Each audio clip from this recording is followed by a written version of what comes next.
unbiased as possible. Roll down Tide. I'm here every Thursday to restore order. Back here with us on Off the Bench every Thursday, SEC Network analyst. This weekend working an NFL game up in Atlanta with the Baltimore Ravens and the Falcons. Actually, it was up in Baltimore with the SEC Championship Saturday. They are replaying the national championship. Georgia and Alabama, former Alabama All-American, now part of the SEC Network. And every Thursday here on Off the Bench, our guy Barrett Jones. Good morning, sir. How are you? What's up, guys? How we doing? Doing good. Before we jump into the games, you got a thought on college football players? This is starting to become a storyline now over the last couple of years of some of these big-time prospects. Leonard did it here in Baton Rouge. We were talking about Christian McCaffrey up at Stanford that same season. Knowing that they're going to be top selections in the spring draft for the National Football League and deciding to sit out their final college game, you got a thought on that? Well, I mean, from a pragmatic way, I mean, I understand it. I mean, if you're going to ask me if I would ever do it, I don't think so. Now, obviously, I never had the problem of being a top draft pick, so I guess that's easy for me to say. But, I'm an old school, I'm a curmudgeon, I'm the get off my lawn guy. So, when it comes down to it, I think you commit to playing with your team for a whole season, you should do it. Now, do I get maybe as up in arms and try to assassinate these guys' character who do it? No, I don't do that. If you're going to ask me personally, I probably wouldn't do it just because I wouldn't want to let my teammates down. And two, I just think anytime you start thinking about not wanting to get injured, so I don't like that train of thinking. Like, people always complain if an NFL or if somebody's still in the game. Like, I just don't think you can constantly play afraid of injury. Now, yeah. I get that it's a little different because it's kind of a one-game season almost, and gives you an extra month to train for the combine and everything. So, I mean, I understand the argument, but at the end of the day, I just don't think I could do it to my team. You have touted this Texas A&M program as a program on the rise when Jimbo was named head coach and somebody to watch. Big win for their program on Saturday night over LSU, but the way that it came was wild, man. 74-72 in 7 extra periods of football, an hour and 5 minutes of extra playing time. First off, what'd you make of that game? Yeah, I think I was still tired from staying up late to watch that game. That was an incredible game. I was actually called Michigan and Ohio State last weekend and was got home really late, and I figured all the games would be off. And I turned on SEC Network, and we're in the third overtime, and so I got to watch the end of that game. It was awesome. I didn't think it was possible for LSU to go up 74 points, no matter how many overtimes. I was a little surprised that you could see there kind of the end, the pass rush, and the whole defense was just exhausted, which is understandable. And obviously, just the way it came down to the wire in the fourth quarter, allowing that touchdown, it had to be heartbreaking, but. You certainly have to give Texas A&M a lot of credit because they hung in, they fought. In a lot of ways, in regulation, they probably got beaten up. I would say, as far as maybe didn't deserve to win that game, but they found a way to win the game. And again, we talked about it over and over. When you have that belief that a new coach can bring, like Jimbo has to that program, you're able to beat some teams you probably shouldn't. And again, that's what I saw from those guys is they had almost an irrational belief that. They felt like they could play with LSU, even though they probably weren't quite as talented, and they went out there and found a way to win it there at the end. Yeah, it was definitely heartbreaker. The 74-72 scoreline, though, is something I'll never forget. One of the craziest just pieces of media that I've ever experienced. We're talking to Barrett Jones here on Off the Bench, 104.5, 100.3, 94.7 ESPN. Barrett, is Alabama playing this weekend? I can't remember. Oh, yeah, that's right. They're playing Georgia.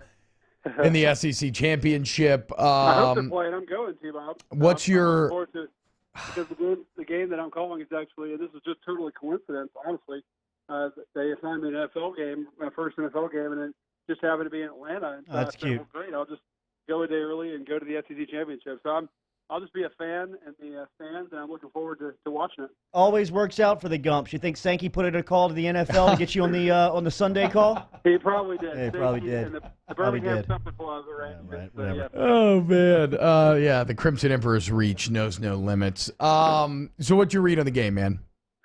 Okay, how about this? How about this? Because Alabama's favored by 13, right? So, obviously that tells you they're probably going to win. They'll probably win big.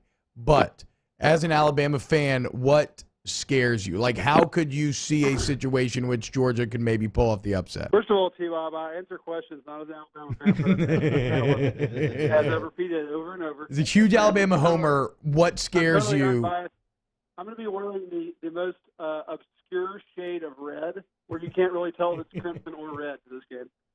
No, I'm kidding. I'll be wearing crimson. But what my read is I think when I look at this Georgia team from last year compared to right now, the thing that I think they're really missing defensively, particularly, is some dudes up front to get a pass rush on Tua.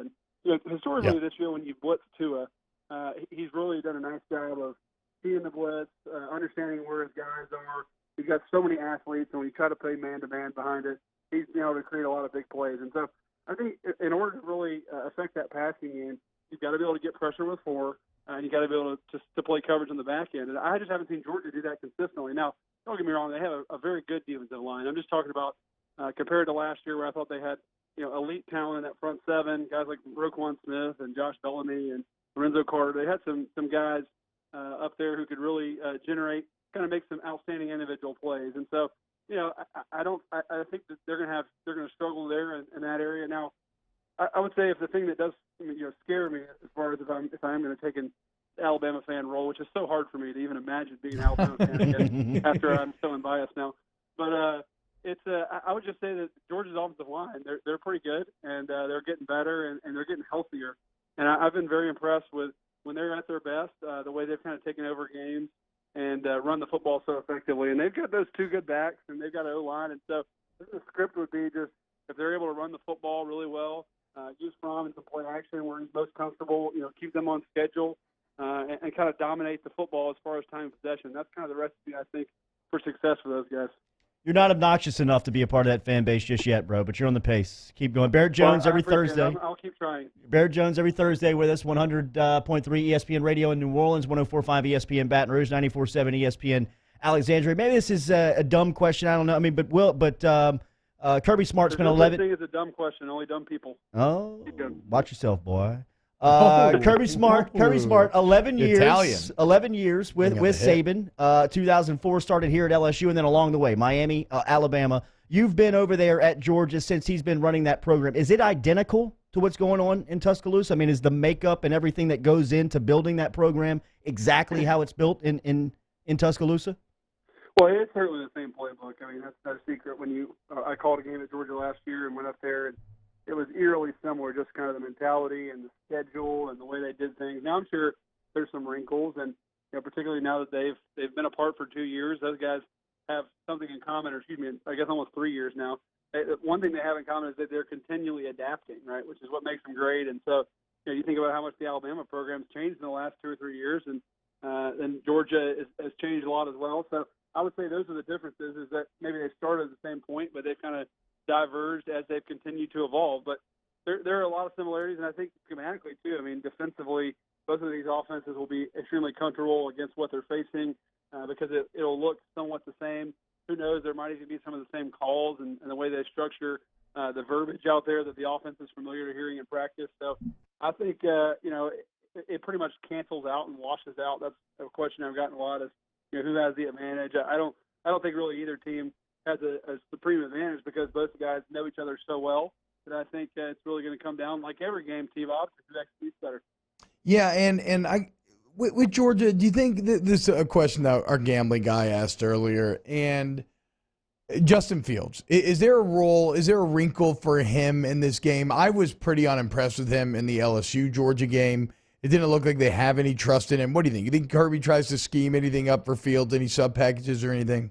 I do. I think he's gotten a lot better as the year has progressed. And to be honest with you, this is a topic for the offseason, but I kind of have a feeling there's going to be a pretty intense quarterback battle this offseason because of the talent that guy has. So, I wonder if it'll be a Tua Jalen, or if you want to say Fromm, maybe it's more like a Fromm, and I can't remember the other guy's name now. He's so far gone. The other quarterback, Jacob Eason. Yes. And, I think we'll have that kind of scenario. But anyway, to the current situation, I do think if they're struggling on offense, they will not hesitate to put Fields in there, particularly in the red area. They'd like to use them in certain spots. So, yeah, that wouldn't shock me at all. In fact, I would say I expect to see Fields a little bit, unless they come out and they're just, offensively they're playing so well that they don't want to mess up the vibe. Yeah, I think that will certainly be the case.